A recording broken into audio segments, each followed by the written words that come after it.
ये गुरु की भक्ति जब हमारी पूर्ण होती है ना, तो यहाँ अपने आत्मा उस दयावास से, देश काल से और इस संसार की माया मोह से वो ऊपर उठ जाती है।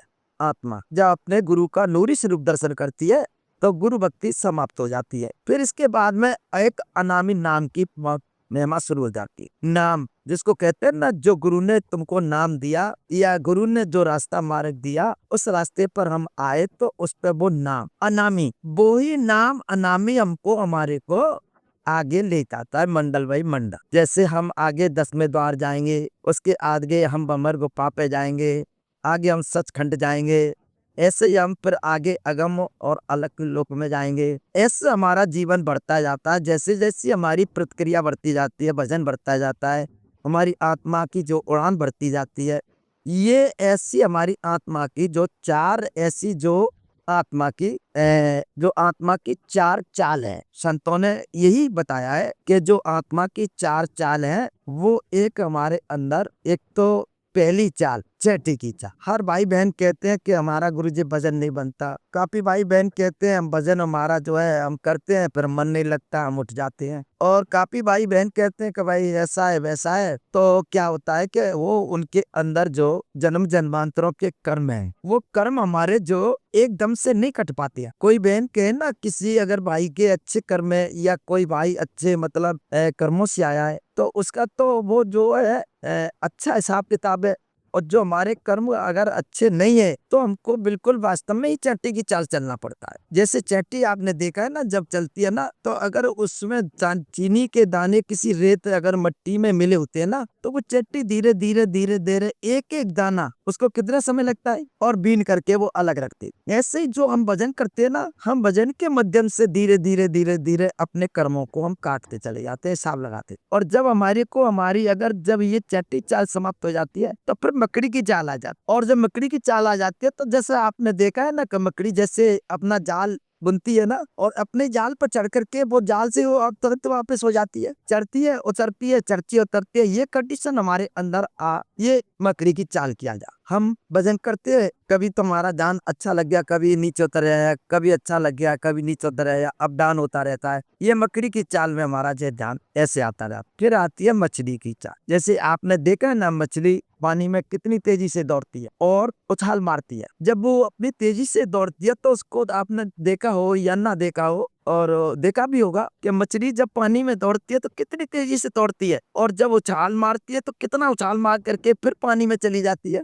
ऐसे ही हमारी आत्मा एकदम से वहां पर जो है ना, मछली की ताल उड़ती है, मछली की तरह हमारे अंदर उड़ती है। और वो मछली की तरह उड़ते उड़ते वो सही मायने में हमारी आत्मा एक दिन वो बेंगम चाल में आ जाती। और जब वो बेंगम चाल में आ जाती है, तो उसकी जो चाल है ना, वो सचखंड में पहुंच जाती है। और सचखंड में पहुंचने के बाद वो आत्मा कभी भी अपने अगर अस्तित्व को चाहे तो नीचे उतार सकती है, और चाहे वो कभी भी चढ़ा सकती। उसके लिए ये राइट है कि वो एक बार भी सचखंड में पहुंच जाए या वो अपने सतलोक में पहुंच जाए, फिर उस आत्मा को वो अपने अगर लेवल से, अपने तरीके से चाहे तो वो कभी भी अपना कहीं भी किसी भी तरह से ध्यान करे तो वो ऊपर चला जाए, और जब चाहे वो घंटे 2 घंटे 4 घंटे बाद वो नीचे अपना ले। यानी उसके लिए कोई भी किसी तरह की कोई रुकावट नहीं, वो अपनान कर सकते। उसको बीच में कोई भी किसी तरह से ना चढ़ाई करना, ना उसका उतराव है, ना चढ़ाव है।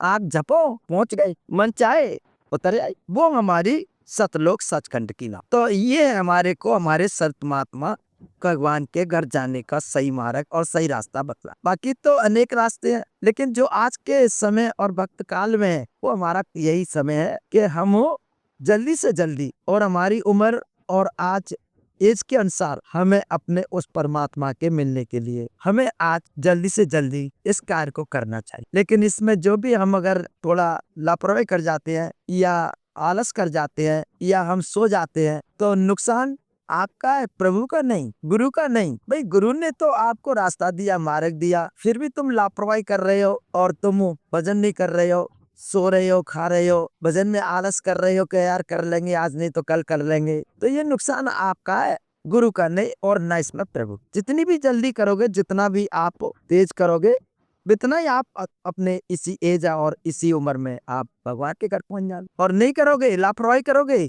सुस्ती डालोगे, आलस करोगे, तो आप हो चाहे पूरी उम्र बीत जाए तब भी भगवान के घर नहीं पहुंच पाओगे। भाई आलस, निंद्रा और सुस्ती यही तो हमारे को हमें भगवान के भजन में ब्यादा डालती है। तो इसमें हमको ब्यादा नहीं डाल, हमको चाहे कोई कैसे भी अपना नेम और टाइम टेबल बना करके हमको चलना चाहिए। अगर हमको 9 बजे बैठना है, 10 बजे बैठना है तो बैठना है, खाना खाया या नहीं खाया, या खाना खाना है वो भी हमको बहुत लाइट खाना है, बहुत कम। लेकिन हम लोग क्या करते हैं, खाना दास के खा लेते हैं, बजाय हम 2 रोटी की जगह 4 रोटी खा लेते हैं। कोई कोई बहन भाई अच्छी अगर कोई सब्जी बन जाए, अच्छी अगर कोई खीर पूरी बन जाए तो धांस के खाती, वो अपना इतना खा लेते हैं, पेट से भी ओवर हो जाता। तो सुस्ती नहीं आएगी तो क्या आएगा, आलस आएगा, आएगा नहीं तो क्या आएगा। जब आप खाने से ही अगर आप अपना पूरा कोटा कर लेंगे तो फिर भगवान का भजन कौन करेगा भाई, भगवान का नाम कौन लेगा भाई। अगर किसी इंसान के ऊपर अगर बजाय उसको अगर ले जाना है 10 किलो और ला तो उस पर 1 मन, तो वो कैसे ले जाएगा, वो तो दब जाएगा या गिर पड़ेगा या गिरा देगा। लेकिन 1 किलो एक मन ले जा तो नहीं सकता, तो 10 किलो ले जाने में आप बता रही है, वो 1 मन कैसे ले जाएगा। ऐसे हमारे को हमारी आत्मा जब इसमें दब जाती है और हम खा लेते हैं खूब 2 की जगह 4 रोटी, तो आत्मा भजन क्या करेगी, आलस आ जाएगा, हमारी आत्मा दब जाएगी। जब हमारी आत्मा उभार नहीं लेगी, हमारी आत्मा ऊपर नहीं आएगी तो भजन कहाँ से होगा। तो हमको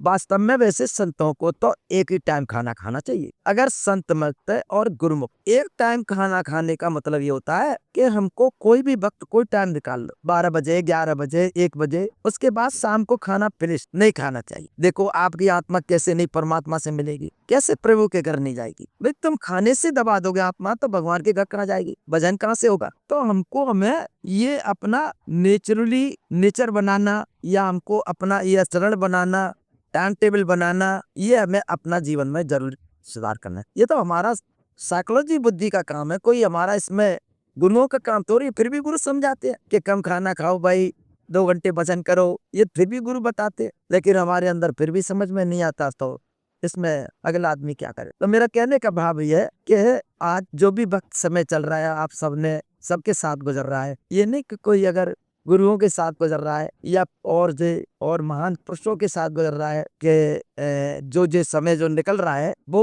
सबको सब तरह की हवा धूप सबको लग रहा है। ये मत कहो कि अगर मुझे लग रहा है अगले को नहीं लग रहा है, नहीं, ये तो सबको लग रहा है। लेकिन बात ये है कि इसका मतलब इसको सहन शक्ति रखना या इसको सही तरीका से देहावास में किस तरह से इसका हम वो कर सकें, बर्दाश्त कर सकें, वो एक हमारे अंदर स्वयं की एक पावर, हमारे हृदय मन की पावर है, हमारे सोच विचार की पावर है। लेकिन आत्मा की पावर तब पर था। तो मैं आज के दिन आप लोगों से, भाई बहनों से ये कहूंगा कि भजन में जो भी कुछ अपनी ताकत दे सके, भजन में जो भी कुछ अपना समय दे चुके हैं, जितनी भी जो कुछ अपने वक्त दे सके, वो मेरे लिए मुबारक है। और अगर आप भजन में समय टाइम नहीं दे सके तो मेरे लिए बड़ा हानिकारक। यही मैं कहूंगा कि अगर जीवन में हमें मनुष्य का जन्म मिला तो हम इस भगवान के नाम भजन में अभागे ना बने, हम भगवान के घर में अदा करके हम भगवान के सहयोगी। अगर इसके हम अगर आगे बन जाते हैं तो फिर हमारा जीवन किसी भी काम का है। भगवान कहता है कि ये तो मेरे मतलब का इंसान नहीं,